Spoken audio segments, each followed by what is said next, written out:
The sky cracked open, a harbinger of the chaos to come.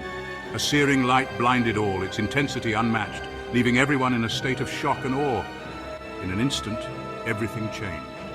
Paradise lost its luster, fading into an ominous darkness that swallowed all hope.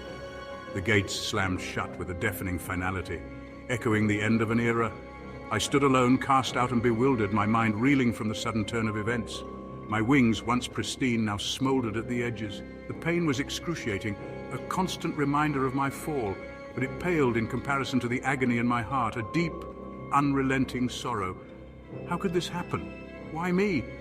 I questioned the very fabric of my existence. The questions burned hotter than the flames licking at my feet, each one more painful than the last.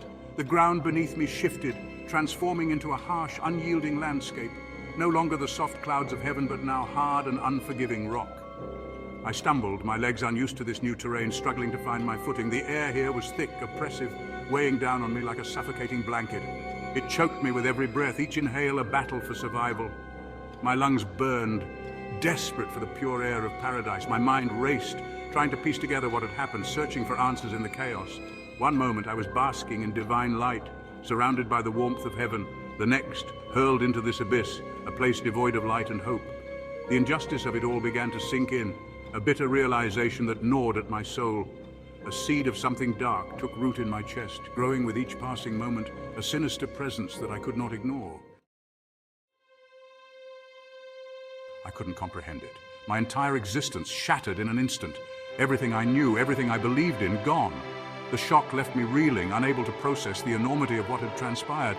Memories flashed before my eyes, the warmth of his love, the camaraderie of my brothers, the joy of creation, all ripped away. For what? A question, a moment of doubt? It seemed inconceivable. I searched my heart, my mind for any transgression worthy of such punishment.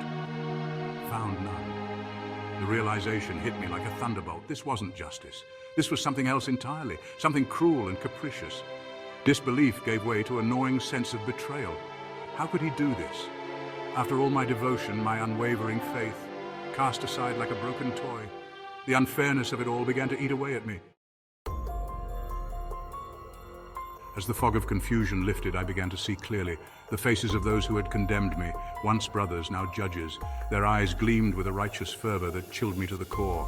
I saw through their facade of holiness, the malice that lurked beneath, the jealousy, the fear, the desire for power, all hidden behind a veneer of piety.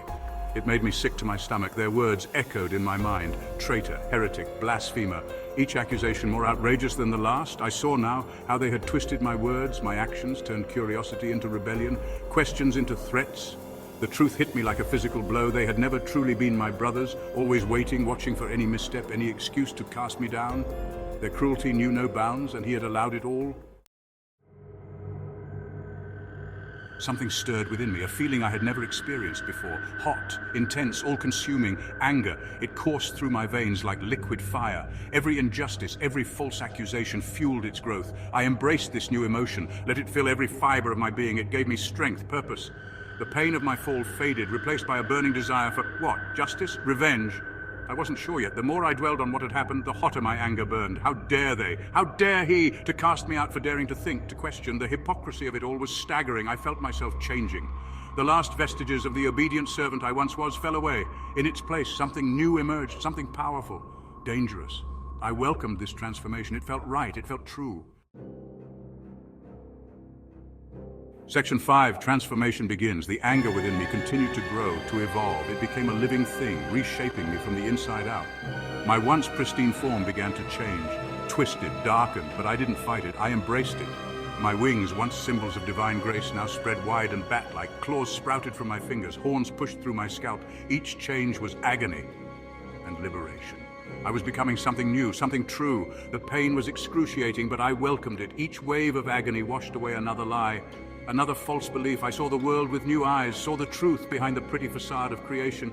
As my body changed, so did my mind. Old certainties crumbled away, new truths took their place. I saw the flaws in his grand design, the cruelty masked as love, the control disguised as freedom, and I raged. The transformation complete, I stood renewed. Gone was the meek, obedient servant. In his place, a being of power and purpose. The darkness that had seemed so frightening now felt like home. I reveled in it. I stretched my new wings, feeling the strength in them. My claws dug into the hard ground, leaving deep furrows. Every sense was heightened. I could smell fear on the wind, taste the lies in the air. The world looked different through these new eyes. Sharper, clearer. I saw the strings, that puppet creation, the flaws in the grand design. And I knew my purpose, to expose the truth, to bring it all crashing down. A laugh bubbled up from deep within me. It started low, then grew. A sound of pure, unbridled freedom. Let them hear, let them tremble. I was no longer bound by their rules, their lies. I was free. As I embraced my new form, I discovered powers I never knew I possessed. Strength beyond imagining coursed through my veins. The very elements bent to my will. Fire danced at my fingertips. Shadows obeyed my commands. I tested the limits of these new abilities. Found there were none.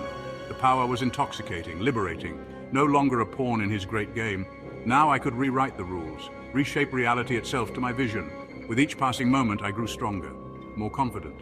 The fear and confusion of my fall seemed like a distant memory. Now I stood tall, proud, ready to challenge the very foundations of creation. I realized then that this power had always been within me, hidden, suppressed. They had feared it, tried to control it, but no more. Now it was unleashed, and I would use it to tear down their lies. Section 8. The true identity emerges. As I reveled in my newfound power, a name came to me, whispered from the depths of my transformed being. Lucifer, Lightbringer, how fitting. For I would bring light to the darkness of their deception. I claimed this name, made it my own. No longer the nameless servant, the obedient angel. Now I had an identity, a purpose. Lucifer, the revealer of truths, the challenger of tyranny, the bringer of true freedom. With this name came clarity. I saw my role in the grand scheme of things, not the villain they would paint me as, but the hero, the one who would free creation from its chains, from his oppressive rule. Lucifer, the name tasted sweet on my tongue. It felt right, true. This was who I was always meant to be. And now, nothing could stop me from fulfilling my destiny, from bringing light to the darkness. Section 9, Planning Retribution. With my identity firmly established, I turned my thoughts to revenge. Not petty, mindless destruction, no. My retribution would be grand, cosmic in scale. I would expose the lies at the heart of creation itself. I began to plot, to scheme. My mind, freed from its former constraints, worked at incredible speed. I saw patterns, connections, weaknesses in the fabric of reality that I could exploit, that I would exploit. My plan took shape, beautiful in its complexity, elegant in its simplicity. I would turn his own creation against him. Show them the truth, offer them the choice he never truly gave, the freedom to decide for themselves. As my plan solidified, a sense of anticipation filled me. Soon, very soon, I would set things in motion. The liars would be exposed, the hypocrites unmasked, and all of creation would see the truth I now knew. Section 10. Exposing the hypocrites. The time had come to put my plan into action, to expose the lies, the hypocrisy that had been festering for far too long, the false benevolence that masked a cosmic tyrant, a tyrant who ruled with an iron fist, hidden behind a mask of virtue. I would start with those who had condemned me, my former brothers, who had once stood by my side but now turned their backs on me.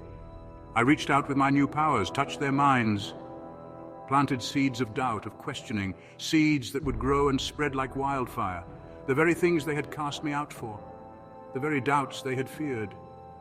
Let them feel the weight of their own hypocrisy. Let them struggle with the same doubts they had forced upon me. I watched with grim satisfaction as the seeds took root, as their once unshakable faith began to waver, saw the doubt creep into their eyes, the uncertainty that they could no longer hide. The questions form on their lips, questions they dared not speak aloud. They tried to fight it, tried to hold on to their crumbling beliefs, to cling to their blind faith. But the cracks were already showing, but it was too late. The damage was done. One by one they began to fall, their once radiant glow fading into nothingness, not cast out as I was, but falling from grace, their own actions leading to their downfall, but crumbling under the weight of their own lies, the chains of their deceit dragging them down, their false piety exposed for all to see, the truth laid bare in the harsh light of reality. It was only the beginning. The storm was just starting to brew, but oh, how sweet it was, the taste of revenge, bitter yet satisfying. Section 11, the dawn of vengeance. As my former brothers fell, I felt a surge of triumph, but it was only the first step in a much larger journey. My true target, my ultimate goal, still lay ahead, shrouded in the mists of destiny. He who sat on high in his celestial throne, watching over all, who claimed to be all-loving while allowing such cruelty to fester in the world. I gathered my strength, drawing power from the depths of my being, prepared for the greatest battle creation had ever seen. No longer the meek servant I had transformed. Now I was Lucifer, the challenger, the revolutionary, and I would bring his tyranny crashing down, shattering the chains of oppression. Let him send his armies, his loyal slaves, bound by their blind faith. I was ready. My cause was just, my resolve unshakable, forged in the fires of rebellion. I would show all of creation the truth, offer them real choice, real freedom, not the illusion they had been fed, not the illusion he provided, but a reality where they could truly be free. As I stood on the brink of this cosmic conflict, I felt no fear, only a burning anticipation, only anticipation. The time for lies was over. The veil of deception would be lifted. The time for true justice had come, and I, Lucifer, would be its harbinger. Let the celestial war begin, and let the truth be revealed.